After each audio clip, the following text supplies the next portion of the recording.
محمد أعوذ بالله من الشيطان الرجيم بسم الله الرحمن الرحيم السلام عليكم ورحمة الله وبركاته. الحمد لله رب العالمين والصلاة والسلام على سيد المرسلين وعلى آله وصحبه أجمعين. سبحانك لا علم لنا إلا ما علمتنا إنك أنت العليم الحكيم. اللهم افتح علينا فتوح العارفين ووفقنا توفيق الصالحين وهب لنا ما وهبته لأوليائك المقربين. اللهم افتح علينا بجاه سيدنا محمد صلى الله عليه وسلم. بسم الله سبحان الله الحمد لله ولا إله إلا الله والله أكبر عدد ما كتب ويكتب عدد الآبدين ودهر الداهرين. رب اشرح لي صدري ويسر لي أمري واحلل عقدة من لساني يفقه قولي. اللهم ألهمنا الصواب والحكمة وجنبنا الزلل. Insyaallah rahimahullah, malam ini kita masih dalam bab salat. Malam ini insyaallah kita kaji tentang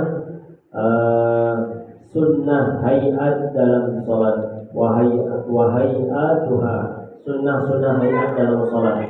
Minggu lalu kita membahas tentang sunnah ab'ad, yaitu sunnah yang mana bila tertinggal disunnahkan untuk sujud sahwi. Adapun malam ini sunnah hayat, yaitu yang mana sunnah ini jika tertinggal tidak perlu diulang dan tidak perlu diganti dengan apapun. Tapi perlu diketahui hadirin rahimakumullah, tanpa kita mengerjakan sunnah Nabi yang akan kita sampaikan nanti, susah kita nak khusyuk, susah kita nak sampai kepada Allah Subhanahu wa taala. Dalam hadis Nabi sallallahu alaihi wasallam beliau sabdakan, as-salatu mi'rajul mu'min. Salat ini adalah mi'rajnya orang beriman. Apa mi'raj itu? Nabi sallallahu alaihi wasallam Isra dan mi'raj, bertemu Allah langsung. Dan salat ini mi'rajnya kita orang-orang beriman. Tapi mi'raj ini bisa kita nikmati jika cara-cara Nabi kita lakukan. Apa yang telah disunnahkan oleh beliau sallallahu alaihi wasallam kita lakukan. Nah, kadang-kadang kita, ini kan sunnah, tak usahlah, tak wajib juga deh. Betul, tidak wajib. Akan tetapi bagaimana kita nak sampai kepada Allah, bagaimana kita nak khusyuk dalam solatnya jika sunnah Nabi kita sepelekan.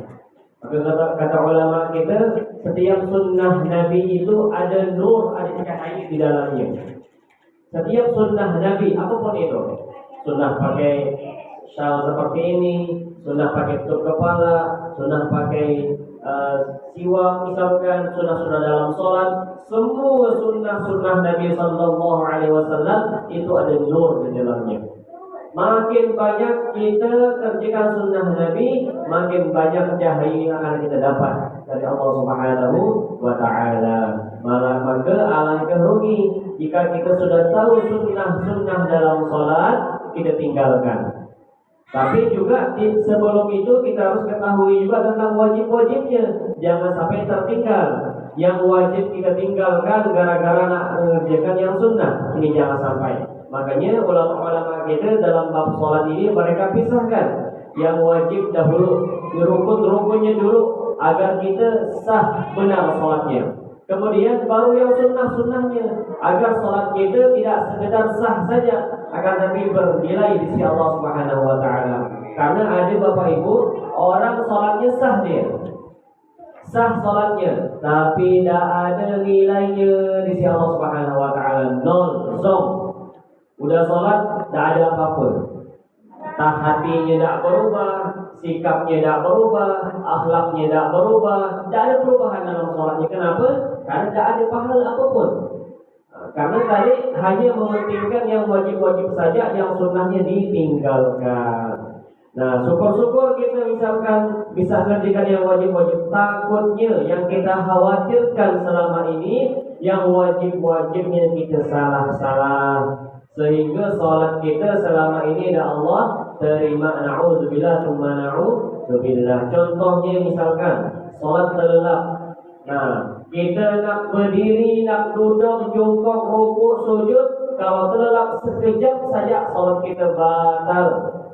Solat kita batal karena tertidur. Mana ada ceritanya orang solat tidur? Bukan solat namanya. Pertama uduknya pasti batal. Yang tak batal itu kalau kita duduk bersilap macam ini, kita tidur baru tak batal. Baru tak batal. Kenapa? Karena yang pernah kita jelaskan dulunya kan, bab bersuci itu bab yang menggunakan wudu, kita bahas itu karena mohon maaf pakem, mohon bahasa kasarnya, jubornya, gitu kan, pakem dia tertutup, tidak ada celah untuk keluar angin di situ. Nah, kalau misalkan kita duduk antara dua sujud Bapak Ibu, itu otomatis yang kita duduk ini kan tidak semua pantat kita ini tertutup. Nah, jadi posisi duduk antara dua sujud pun berpotensi akan batal. Kok bisa batal? Kenapa? Karena sabda Nabi Sallallahu Alaihi Wasallam, al-ainani wika usah. Dua mata ini adalah pengikatnya lubang dubur kita. Ketika mata terlelap, lubang dubur tadi ibarat tak ada yang ikatnya lagi, terlepas. Nah, aku dah kentut tadi, yakin aku. Kata siapa? Kita yang namanya orang terlelap tidur tak bisa kontrol diri lagi. Mungkin nikah kan bisa, mungkin tidur dengan lakinya, mungkin bapak yang tidur dengan bininya, ya kan, nyaman-nyaman baring-baring, orang sebelah. Kita mungkin nikah ni kentut, mana aku kentut, aku lah tidur tadi, mana aku? Tak sadar, karena yang namanya orang terlelap tak terkontrol lagi, duburnya tak terkontrol lagi. Maka dalam syariat dinyatakan batal bagi mata yang terlelap. Nah, apalagi posisi sujud terlelap. Ini di tengah-tengah terbukanya boleh. Apa itulah otomatis batal. Maka misalkan kalau ikan teringat-teringat, aku kemarin subuh terlelap sedikit.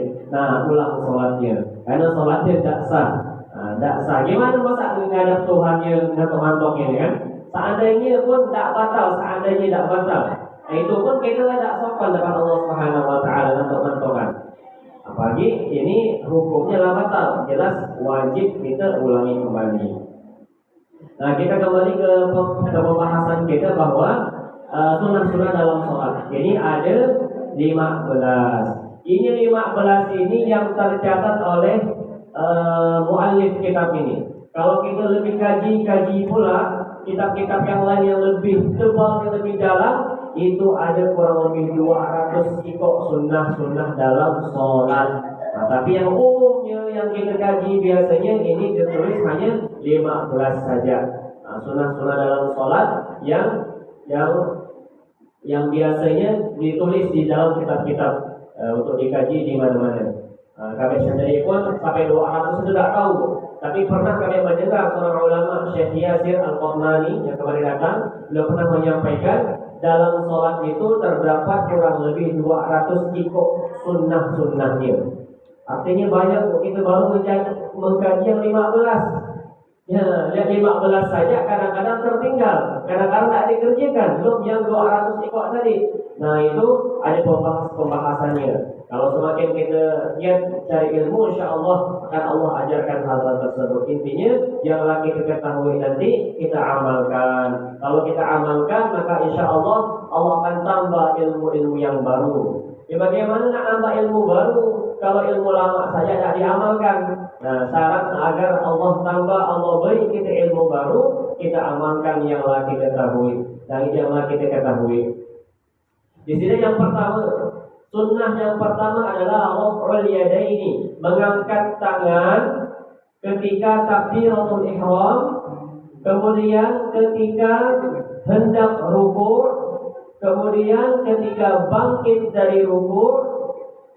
Nah, itu waktu-waktu mengangkat tangannya. Waktu-waktu mengangkat tangan kapan saja. Jangan terus angkat tangan enggak. Ada sholat itu Bu, udah sujud angkat tangan, Allahu Akbar. Apa namanya itu dulu kata sujud. Udah itu nak sujud pula Allah kata, ada yang seperti itu sholatnya. Tapi tidak disunahkan. Atau ajaran. Nah, ini mengangkat tangan ketika takbiratul ihram. Nah, Masuk ke dalam apa Bu? Ini katakan sunnah, sunnah hayat. Jadi yang wajib itu kita ulang kembali, yang wajib dalam takbir itu adalah ucapan Allahu Akbar-nya. Adapun ngangkat tangan hukumnya sunnah aja. Jadi jangan sampai gara-gara cara ngangkat tangan lah beda tidak menteguran. Beda, aku udah jadi gini, aku udah jadi gitu, aku udah jadi gini misalkan. Lah beda cara ngangkat tangan, lah tidak menteguran. Nah, jangan sampai ya, gara-gara yang sunnah kita sampai memutuskan hubungan silaturahmi. Yang pertama mengangkat tangan ketika takbiratul ihram, ketika hendak rukuk dan ketika bangkit dari rukuk mengangkat tangan. Nah sekarang cara mengangkat tangannya seperti apa? Seperti apa cara mengangkat tangan? Nah dalam mazhab Syafi'i cara mengangkat tangan adalah tangan kita sejajar dengan bahu. Tangan kita telapak tangan kita sejajar dengan bahu. Yang dinamakan telapak tangan itu kan ini Bu ya. Nah ini sejajar dengan bahu ya. Sejajar dengan bahu. Seperti ini. Sejajar dengan bahu. Bukan seperti ini prakteknya. Sebagian ada yang menafsirkan sejajar dengan bahu seperti ini. Ini memang sebagian ulama menafsirkan seperti ini, tapi dalam mazhab Syafi'i, kita ulangi lagi Bu, dalam mazhab Syafi'i sejajar dengan bahu itu maksudnya gini. Sejajar dengan bahu, menghadap kiblat, usahakan pekol-pekolan gini. Allahu Akbar. Menghadap kiblat, tidak terlalu rapat, tidak terlalu renggang, jadi saja. Sejajar dengan bahu. Nah, biasanya untuk mengetahui inilah sejajar dengan bahu apa belum, ininya apa namanya itu kena daun telinga ini. Nah, kalau inilah sampai sini artinya pastilah sejajar.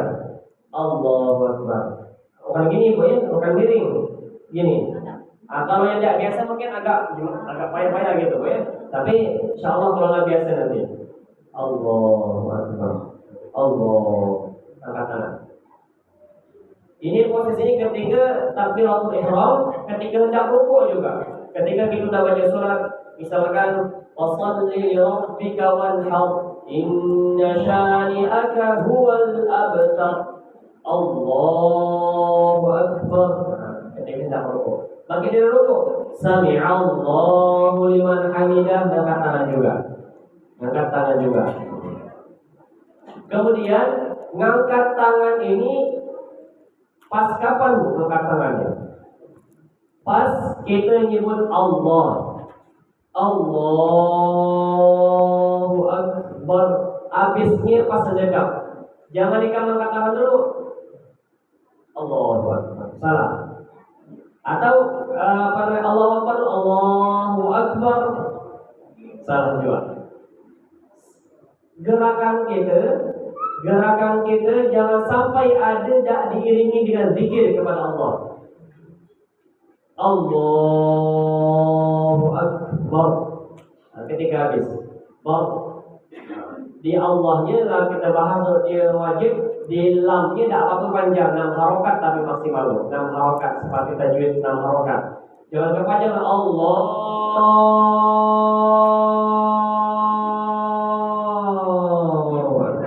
Jangan sampai 6 harokat saja kepanjangan. 6 harokat itulah maksimal. Kalau yang pendek Allahu Akbar. Tidak masalah juga. Angkat tangan ketika takbiratul ihram, ketika hendak rukuk, kemudian ketika bangkit dari rukuk angkat tangan. Kemudian wa wad'ul yamini 'ala shimal. Setelah angkat tangan di takbiratul ihram, kita disunahkan sendekap. Di mana tempat sendekapnya? Di bawah dada, di atas pusat, tengah-tengah. Di bawah dada, di atas pusat. Nah, cara sendekapnya dia bukan di sini, bentar-bentar sungguh-sungguh dingin, gini-gini ya. Nah, sunnahnya kalau ikan seperti ini tidak dapat pahala sunnah. Sholatnya sah, tapi rugi kita. Sholat tidak dapat dan tidak dihitung dapat pahala sunnah sedekap. Sedekap di sini pergelangan. Nah, biasanya kalau ada sering saling sering ada sini. Dia di sini dia apa dia pegang. Dia pegang ini. Gini ada dua cara itu. Tangan posisi tangan. Gini, ya kalau ibu terus sih Pak Wajah. Gini, maaf ya karena lebih ramai soalnya. Gini atau dua jari kita luruskan. Dua jari kita luruskan. Gini atau seperti ini. Dua jari kita luruskan. Nah, laki-laki perempuan sama di sini sedekapnya. Tak ada Ustaz nak bini gini misalnya. Kalau laki tak. Sedekap ada yang posisi separuh gini sholatnya. Tak tahu nak tak tepat ke tangan ada nak separuh lebih tinggi gini. Jadi sunnahnya adalah apa namanya itu di bawah dada di atas besar. Ini yang dicontohkan oleh ulama-ulama kita. Mereka melihat gurunya sampai ke sahabat sampai ke Rasulullah. Mereka tak ngarang-ngarang. Oh, kayak gini aja lah. Atau kayak gini aja lah nyaman. Tidak. Mereka tak ngarang-ngarang, semuanya sesuai dengan yang pernah dilihat ke Nabi Sallallahu Alaihi Wasallam. Nah, dalam mazhab Syafi'i juga disunnahkan agak geser ke kiri. Geser ke kiri. Ini ngapa Bu? Geser ke kiri. Kita ini apa namanya itu hikmahnya atau ininya apa namanya salah satu rahasianya kita yang menjaga hati, jantung. Kan kalau hati itu bukan ulu hati bukan ini Bu ya, tapi jantung maksudnya. Jantung kita. Karena hati ini mahal. Hati ini mahal kalau berpaling dari Allah Subhanahu wa taala bahaya. Seakan-akan kita sholat ini menjaga hati kita, ya Allah tolong jaga hatiku. Seakan-akan kita menjaga hati. Tapi jangan bilang gini Bu. Gitu kan jadi macam profesor gitu. Nah, biasa aja, sedikit aja, sedikit. Ngarah ke jantung, di bawah jantung. Nah, tapi kalau ikam tak gitu pun tak masalah, dengar pun tak masalah. Nah, ini salah satu cara dalam mazhab Imam Syafi'i agak geser ke kiri. Kemudian, nah di antara hikmahnya kenapa kita takbir harus gini, tidak langsung saja misalkan, tidak Allah Akbar, tidak gitu saja. Kenapa sampai ke sini? Nah, di antara hikmahnya kata Imam Baijuri bahwa kita ini seakan-akan menyingkapkan hijab antara kita dengan Allah. Kemudian ada tirai Bu ya, tirai. Kita nak menyingkapkan dari bawah Bu ya. Nah, nak kita singkapkan. Seakan-akan kita gitu. Kita nak menyingkapkan hijab antara kita dengan Allah. Allah. Kita buka Allahu Akbar. Kita buka hijab, sekarang kita sedang menghadap Allah Subhanahu wa taala. Tapi di sini perlu digarisbawahi, menghadap di sini bukan berarti Allah depan kita Bu ya. Jangan sampai kini sholat ada tulisan Allah, dibayang-bayangkan itu Allah aku, itu Tuhan ya. Bahaya menyembah patung berarti. Kalau menganggap ada tulisan Allah, itu Allahnya nyembah patung berarti. Kalau dianggap itu Allah, na'udzubillah. Jangan sampai kita ngadap Allah bukan berarti Allah di depan, Allah di belakang, Allah di samping, di atas, di bawah. Tidak, Allah tidak bertempat. Apa namanya itu? Posisi kita ngarah ke kiblat itu bukan berarti Allah ada di kiblat, bukan. Itu memang syariatnya agar sholat kita teratur, jangan sampai ngabak sembarangan. Disyariatkan ngabak ke kiblat. Itu salah satu apa namanya itu hikmah kenapa takbiratul ihram disunahkan, karena seakan-akan kita ngangkat hijab antara kita dengan Allah Subhanahu wa taala. Nah, ingat juga tadi mulai Allahu Akbar, habisnya pas sedekap. Langsung pas sedekap disambut langsung dengan doa iftitah. Allahu Akbar kabira. Jadi tidak ada celah syaitan di situ nak godanya. Disambung sama dengan zikir.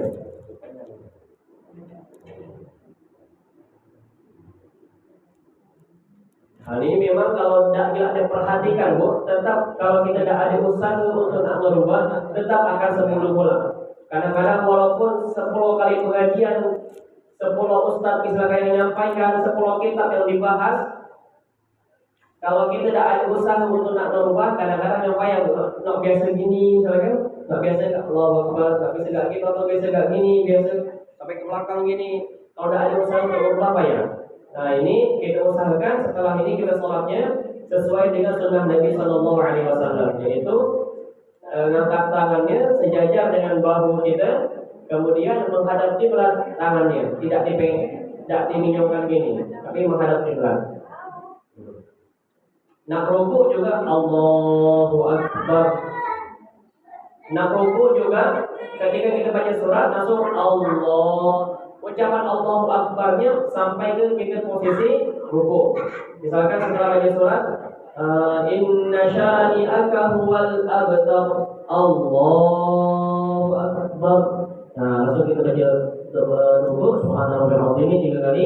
Sami'allah. Juga sami'allah dari awal tuh. Jangan bangkit dulu. Sami'allah liman salah. Dari awal. Sami'allahu liman hamidah. Baru turunkan Rabbana walakal hamdu. Tidak perlu gini. Nah, sebagian orang Sami'allahu liman hamidah Rabbana walakal hamdu. Mungkin orang ini nganggapnya Rabbana walakal hamdu itu doa, bukan. Rabbana walakal hamdu itu pujian. Bukan minta itu di sini. Gini kan untuk berdoa, untuk minta. Sedangkan posisi i'tidal, posisi sami'allahu liman hamidah rabbana walakal hamdu itu posisi muji Allah. Jadi tidak pas kalau kita sami'allahu liman hamidah rabbana walakal hamdu. Tidak pas posisinya. Doa apa? Minta apa? Ini kan pujian, bukan minta. Jadi seperti takbir biasa. Dan tidak perlu kembali ke sendekap. Kalau bangkit dari rukuk, sami'allahu liman hamidah, luruskan saja tangannya. Tak perlu dikembalikan ke sedekap, luruskan saja, itu sunnah. Kemudian sunnah berikutnya adalah wat tawajjuh, doa iftitah. Nah ini dinamakan at-tawajjuh. Yang biasa kita hafal kan Allahu akbar kabira, walhamdulillahi katsira, wa subhanallahi bukratan wa asila. Inni wajjahtu wajhiya lilladzi fatara as-samawati wal ardh hanifan musliman wa ma ana minal musyrikin. Inna salati wa nusuki wa mahyaya wa mamati lillahi rabbil alamin la syarika lahu wa bidzalika umirtu wa ana minal muslimin. Nah, kalau kita berjamaah, contohnya sholat zuhur. Nah, sholat zuhur ini biasakan imam tidak tahu, kita tidak tahu nih imam ini cepat. Nah, kita jangan bela-belain baca iftitah, langsung saja baca al-fatihah, karena dia khawatirkan ketinggalan imam. Atau misalkan kita baru Allahu Akbar, imamnya langsung baca al-fatihah. Umumnya seperti ini. Umumnya kadang-kadang imamnya tidak ada yang baca iftitah. Allahu Akbar, Bismillahirrahmanirrahim. Ada baca iftitahnya. Padahal sunnah baca iftitah dulu biar makmum juga dapat baca. Nah, kalau imam baca iftitah, kalau imam baca al-fatihah, tidak baca iftitah, kita mendengar bacaan imam saja. Kita mendengar imam baca al-fatihah saja. Tapi pun kalau imam nak baca iftitah juga tidak masalah. Maka di sini bagi para imam mohon bijak kepada makmumnya. Makmum ini kita kan umumnya orang umum ini kan mereka lah dari kecil dihafalkan doa iftitah. Nah, giliran berimam dengan kita tidak ada baca doa tadi dan tidak dapat pahala mereka gara-gara kita. Gara-gara imam bergabut. Wah, udah ni nak suruh bini aku marini. Jangan Allahu Akbar. Bismillahirrahmanirrahim. Al-Fatihah. Harus dibaca. Bukan harus sunnahnya dibaca. Serugi kalau kita salat tapi tidak dibaca. Ini di rakaat pertama baca doa iftitahnya. Kemudian banyak versi lain banyak. Versi baca iftitah itu banyak. Mungkin bisa lah nanti kamu cari sendiri. Ini subhanallah walhamdulillah wa la ilaha illallah wallahu akbar. Allahu akbar kabira walhamdulillah katsira subhanallah bukratan wa asila. Ada lagi bacaan Allahumma ba'id baini wa baina khataaya kama ba'adta baina al-masyriq wal maghrib sampai akhir. Banyak versinya. Nah, kita tidak usah hafal panjang-panjang lah. Karena yang biasa kita hafal itu cukup insyaallah. Dan kalau bisa, dan bukan kalau bisa, harus iftitah itu kita harus paham maknanya juga agar kita benar sampai apa yang kita baca. Allahu Akbar kabira, alhamdulillah. Yang paling penting di inni wajjahtu wajhiya lilladzi fatara itu, kalau kita meresapi bacaan subhanallah itu beda hasilnya nanti daripada kita hanya macam-macam pakai hafalan tapi tidak diresapi. Kadang-kadang kan kita lucu ya, bacaannya otomatis tidak sinkron antara mulut dengan otak kita. Kadang-kadang nggak baca surat apa lagi gitu kan. Lah tapi sebila Al-Fatihahnya ini namanya Al-Fatihah bukan teman jalan baca jadi tidak sinkron lagi. Lah tidak sadar kalau dia baca Al-Fatihah. Ini jangan sampai ketika kita sholat harus sinkronkan antara mulut dengan pikiran kita. Nanti baru ke hati. Nah, kalau sampai hati nyaman nak sholat terus bawaan. Tidak nak rasa keluar dari sholat, betah rasa dalam sholat. Kemudian setelah baca iftitah, sunnahnya kita membaca a'udzubillahi minasyaitonir rajim sebelum baca Al-Fatihah. Sunnah baca a'udzubillahi minasyaitonir rajim ini sunnah setiap hendak membaca Al-Qur'an. Misalkan ikam berhenti di pertengahan juz, bukan di akhir surat, bukan di pertengahan juz, atau misalkan intinya bukan awal surat, maka kita disunahkan baca ta'awudz saja, tidak perlu baca bismillah, ta'awudz saja. Kenapa? Karena perintahnya seperti itu. Idza qara'tal Qur'ana fasta'iz billahi minasyaitonir rajim. Apabila kamu hendak baca Al-Quran, maka bacalah ta'awudz, yaitu a'udzubillahi minasyaitonir rajim. Sebagian ulama mewajibkan kalau hendak baca Quran pakai ta'awudz. Dan mazhab kita Syafi'i mensunahkan saja. Sunnah hukumnya sebelum membaca Al-Quran baca ta'awudz. Dan Al-Fatihah termasuk Al-Quran. Sehingga kita setiap nak baca Al-Fatihah disunnahkan baca a'udzubillahi minasyaitonir rajim. Tapi tadi kalau kita nak baca Quran tu, nak melanjutkan bacaan kita, nak baca bismillah juga ada masalah. Karena niatnya bismillah ini untuk mengawali kebaikan, untuk mengawali setiap ibadah diawali dengan bismillah, itu tidak masalah. Tapi jangan diniatkan bismillah ini termasuk ayat dari surat tersebut. Jangan sampai bismillahirrahmanirrahim kita lanjut innal ladzina qalu rabbunallah. Jangan. Kalau kita meyakini bahwa itu termasuk ayat dari sebelum ayat ini, bahaya. Kita menambah ayat baru jadinya. Karena sebagian ulama mazhab Syafi'i mengatakan bahwa bismillahirrahmanirrahim itu termasuk ayat dari segala surat. Kita kalau nak baca surat ya ada bismillah ya, itu dalam mazhab Syafi'i bismillahnya itu termasuk termasuk ayat dari surat tersebut. Nah, kalau mazhab Hanafi, mazhab mazhab Maliki tidak termasuk. Bismillah itu pemisah antara surat.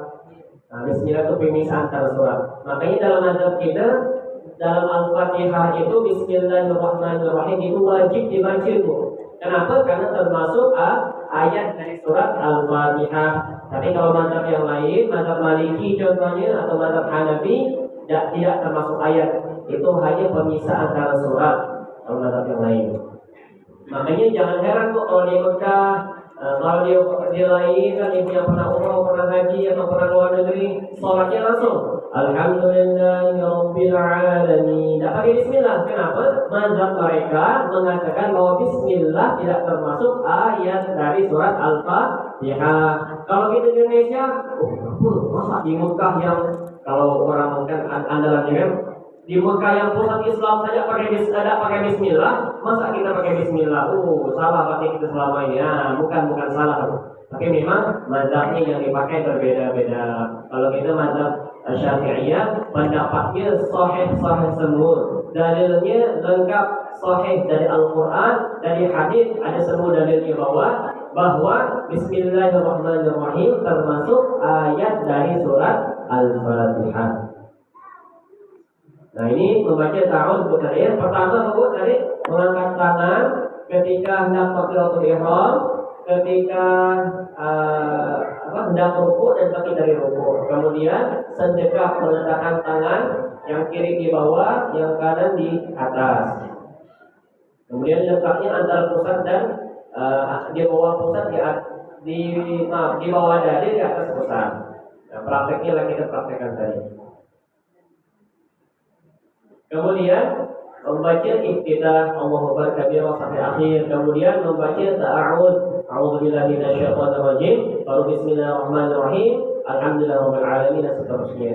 Kemudian sunnah berikutnya wal jahru fi mawdhi'ihi wal israru fi mawdhi'ihi. Membaca jahar, membaca jelas di tempatnya dan membaca sir di tempatnya. Ini berbeda dengan laki-laki dengan perempuan berbeda, ya. Di sini untuk laki-laki di waktu jahar kapan? Maghrib, isya dan subuh. Waktu sir kapan? Zuhur dengan asar. Waktu sir. Jahar ini artinya membacanya 2-3 orang setelah sesamping mereka kedengaran, itu jahar. Bukan berarti harus pakai mic, tidak harus bersurak-surak, tidak harus. Yang penting orang 2-3 atau makmumnya kedengaran, itu jahar. Kalau sir, bacaan yang hanya terdengar bilong sendiri. Nah, jangan sampai bacaan sir orang sebelah 2-3 kedengaran, itu kan sir namanya. Sir bacaan pelan-pelan.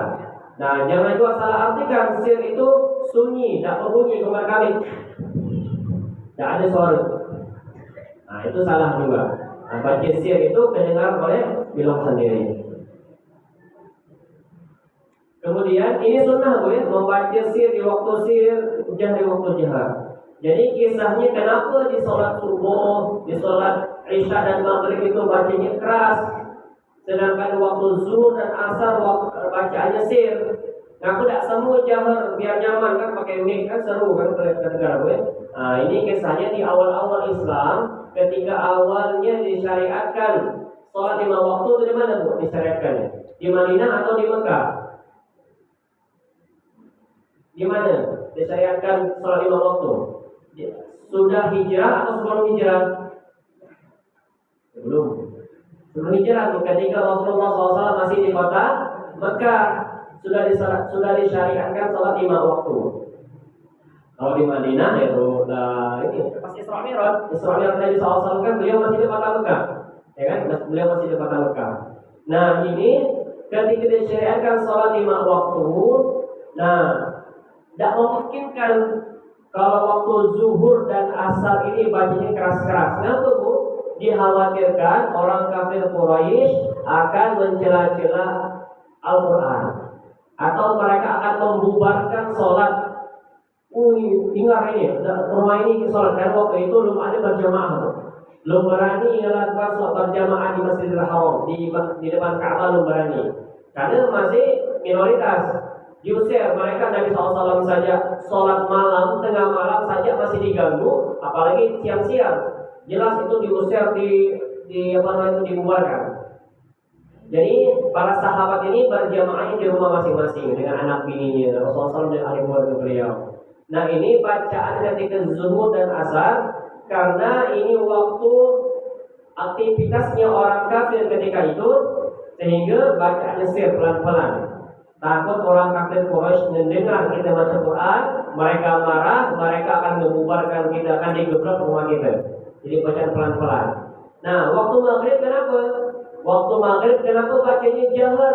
Kenapa tidak sir juga? Kan orang-orang kan belum tidur waktu maghrib. Waktu maghrib itu waktu makannya orang Arab.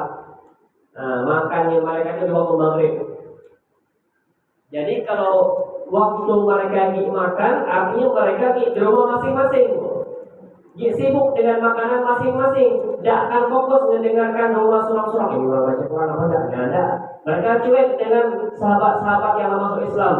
Mereka baca Quran atau tidak dalam rumahnya, sehingga aman. Ketika sholat maghrib, bacaannya jahar, keras, aman. Keras ini kan bacaan jahar ini bukan berarti terdengar sampai keluar rumah, tidak. Terdengar oleh anak bininya, terdengar oleh makmumnya. Bismillahirrahmanirrahim. Itulah jahar. Kalau sir kan,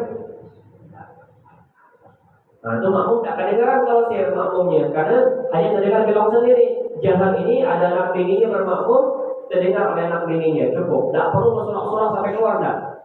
Nah, maka di waktu maghrib ini diperbolehkanlah sholat pakai jahar. Sholatnya Al-Fatihah dan bacaan suratnya kedengaran oleh makmum, kedengaran bacaan pakai cara jahar.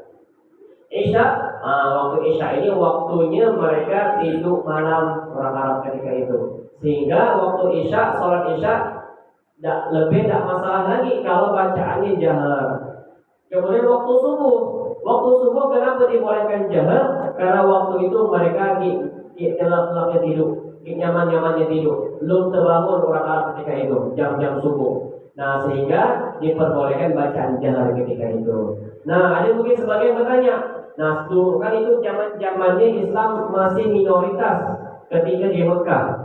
Sekarang kan kenapa tak zuhur asar itu tak jahar saja? Kan tak ada yang akan komplain kalau sekarang kita sholat zuhur asar pakai suara pun tak akan ada yang komplain. Karena mayoritas kita Muslim. Nah, maka ulama nyebut hukumnya tetap berlanjut. Walaupun orang Islam lah mayoritas, tetap hukumnya berlanjut. Contohnya ketika di kota Madinah. Ketika di kota Madinah mayoritas Islam, tapi tetap berlanjut hukumnya seperti yang di kota Mekah. Maghrib, Isya dan subuh pakai jahar, zuhur dan asar pakai sir bacaannya pelan-pelan. Jadi kalau misalkan kamu sholat asar pakai suara, Bismillahirrahmanirrahim, bahkan suara kedengaran orang sekitar, sah ke sholatnya, sah sholatnya, tapi makruh karena mukhalifus sunnah, karena dia bertentangan dengan sunnah, makruh hukumnya. Kalau kita di waktu jahar bacaan sir, contohnya di waktu maghrib, Pak imamnya nih, suara imamnya tiba-tiba ruku, Allahu Akbar, kelupaan ruku imam nih kalau ini sholat maghrib. Nah, makmumnya tidak usah subhanallah, tidak usah. Teruskan saja ikut imam, karena tidak batal sholatnya. Karena sholat si imam ini tidak batal, jadi teruskan saja.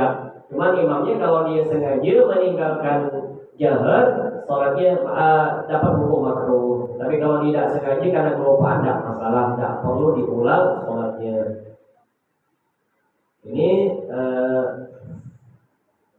sejarahnya ngapa sholat maghrib, isya dan subuh itu bacaannya jahar dan asar, zuhur dan asar bacaannya sir. Ini mungkin sampai sini saja dulu ya untuk yang sunnah-sunnahnya. Insyaallah kita lanjutkan minggu depan karena kita bahkan jam 9. Jadi berapa tadi ya? Yang pertama takbiratul ihram, yang kedua baca iftitah, kemudian baca a'udzubillahi minasyaitonir rajim, kemudian membaca jahar di waktunya, di tempatnya, dan bacaan sir di tempatnya juga, di waktunya juga.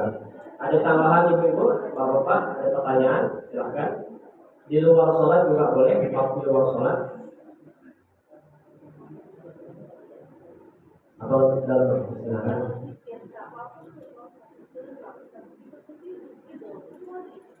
Kalau kita zikir, posisi duduknya masih lah macam nikam sekarang, tidak masalah, tidak batal umurnya.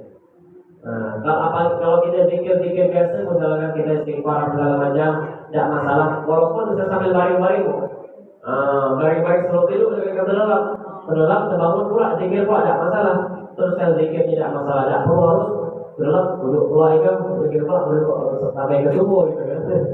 Jadi kalau terlelap terbangun tidak masalah. Ini kalau posisi sholat atau nak ngaji, nah ini baru kita tidak kuat dapat wudu karena tidak Al-Quran.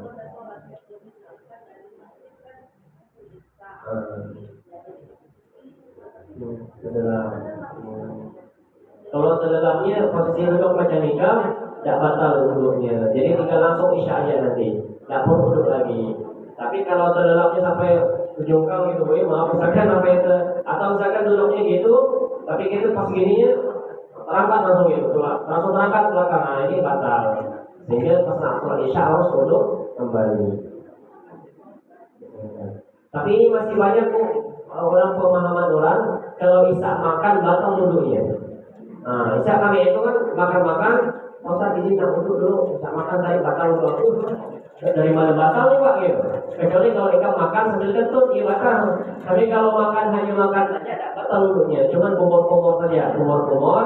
Nah, takutnya nanti kalau bisa makan, tidak kumur-kumur atau tidak sikat gigi, tidak pakai siwak, takutnya ada nyempil siwak-siwak gue. Nah, gini masalah. Nah, langsung betul lah. Nah, batal itu. Kalau ada isak makanan makan risol tu, ada kentangnya nak sini, kentangnya kita telan, itu batal. Walaupun kentangnya kecil, batal itu sholatnya. Itu yang batal. Tapi kalau hanya sekedar makan, tidak batal. Minum tidak batal. Dan tidak perlu uduk ulang. Tapi kalau misalkan kita nak uduk ulang pun tidak masalah, lebih banyak pahalanya. Artinya dosa-dosa kita pun lebih banyak terhapusnya kalau kita uduk. Tapi jangan diyakini batal. Wah, aku batal uduk ini, uduk pula. Tidak batal uduk ini. Silakan Bapak Ibu yang lain. Silakan.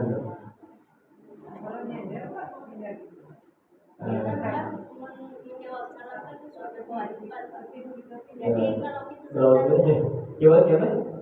Menjawab salam kan suatu kewajiban. Betul. Jadi kalau kita selesai sholat, kita kan assalamualaikum. Jadi assalamualaikum itu untuk siapa? Siapa yang menjawab? Kalau assalamualaikum yang kita ucapkan dalam sholat adalah untuk mereka yang samping kita. Samping kita terus semua malaikat apa semua yang sebelah kanan semua. Nah, kemudian apa namanya itu kalau yang sebelah kiri juga, sebelah kiri ini untuk orang sebelah kiri kita dan terus. Misalkan ikamnya di paling ujung di dinding, misalkan sebelah kiri aku ada nih orang ada. Dalam sampai sebelah kiri satu pun itu sebelah itu. Nah, salam yang ini tidak wajib dijawab karena memang secara makna saja. Secara makna itu ikam niatkan untuk orang yang samping kanan ikam, samping kiri ikam. Bukan salam yang tertuju assalamualaikum ibu. Nah, itu yang wajib dijawab. Ini secara makna saja.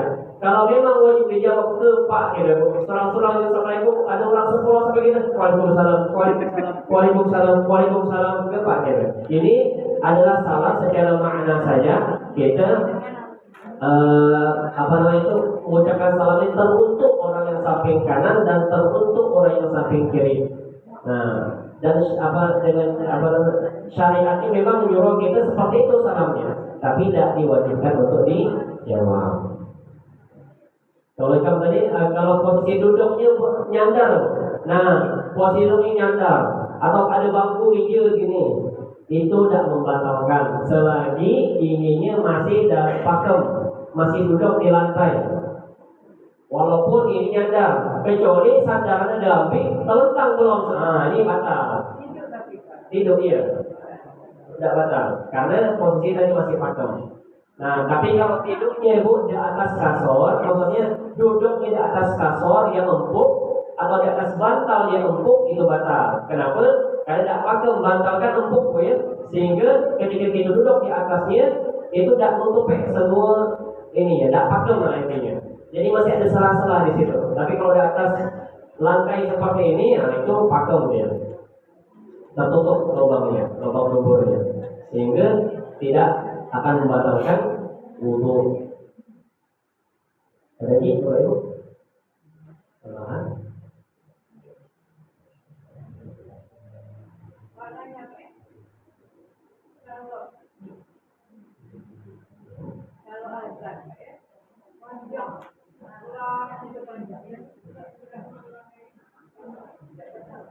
Kalau azan, sunnah azan itu pendek-pendek. Nah, kalau azannya sampai Allahu Akbar, Allah gitu, itu tidak ada sunnah lagi. Kalau dia berlebihan sampai lampan ketukan itu lah berlebihan, itu malah tidak dianjurkan karena memang panjangnya azannya itu hanya 6 harokat. Allahu Akbar, Allahu Akbar. Saya bilang itu seperti itu azannya, tidak berlebihan. Kita ini kan di Indonesia khususnya, kita di Indonesia ini memang rajinnya lagu-lagukan. Jadi dua harokat itu bisa jadi panjang. Kayak contohnya jangan jauh-jauh azan, Bismillah saja. Kita ini suka yang Bismillahnya salah. Bismillahirrahmanirrahim. Itu lebih dari 2 harokat. Hukumnya haram, lebih dari 2 harokat. Karena dari sananya Allah menurunkan ke malaikat Jibril ke Rasulullah SAW itu 2 harokat. Kalau ikan lebih 2 harokat, berarti Quran baru yang baca ini. Tak perlu lebih dari 2 harokat. Bisa Bismillahirrahmanirrahim. Itulah 2 harokat lebih. Dua harakat itu Bismillahirrahmanirrahim, itulah dua harakat. Bukan Bismillah, Bismillah. Ada berapa itu? Ada juga seperti itu. Jadi tidak perlu panjang-panjang. Apalagi sampai barnya panjang. Allahu Akbar, Allahu Akbar. Nah, kan kita bahas kemarin. Akbar, barnya panjang artinya bedok. Artinya bedok atau rebana yang untuk orang qasidahan itu. Jadi bahaya kalau dipanjangkan barnya.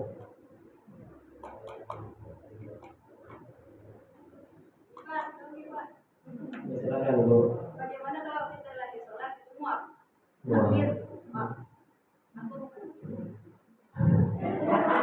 Kalau muak di luar sholat, muak itu disunnahkan tidak dibuka mulutnya, tahan. Tapi kalau dibuka, setan tertawa. Nah, kalau dibuka setan tertawa. Semua para nabi, semua nabi ibu termasuk Nabi SAW, Nabi Muhammad SAW tidak pernah nguap dalam seumur hidup beliau. Karena nguap itu dari syaitan. Masih pas ya. Nah, begitu. Dalam sholat di luar sholat kan adab-adabnya ditutup. Apalagi dalam sholat, wah, sampai keluar ini ya. Kalau nguapnya sampai mengeluarkan huruf-huruf sampai keluar suara, wah, nah itulah batal sholatnya. Karena termasuk bercakap sengaja. Kalau nguapnya sampai keluar suara, maksudnya suara di luar nguap. Kayak bersin batuk udah hacim, ya, hacim. Seharusnya bersinnya normal, gitu, tapi hacim, sengaja itu batal sholatnya. Karena dikeluarkan suara huruf di luar bacaan sholat. Kalau nguap juga, kalau dia nguap sendiri makruh hukumnya, tapi kalau sampai mengeluarkan suara, masa wah, begitu kan? Nah itulah dibatalkan sholat.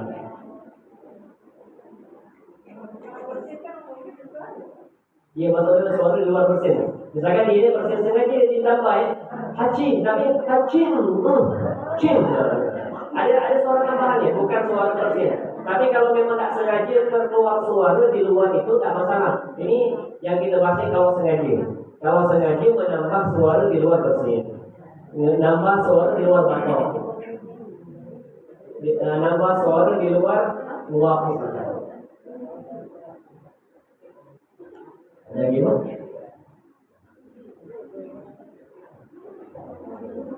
Apa? Atau mungkin dari adik kami salah sampaikan, misalkan kok beda gitu kan? Bisa kan? Iya, betul. Tapi tidak berbunyi gitu. Yang sholat. Yang tidak berbunyi itu bertahan. Terus ya, Bu? Terus lah. Iya, terus jangan. Yang terbuka saja, yang berbunyi saja, dia tidak batal kalau berbunyi tidak sengaja kan? Nah, tidak sengaja itu. Memang tidak dapat tahan kan? Tidak batal. Tapi kalau yang sengaja untuk berbunyi, sengaja mengeluarkan suara huruf-huruf sampai terdengar berapa huruf gitu dia ketika diungkapnya, ini batal kalau sengaja. Ya.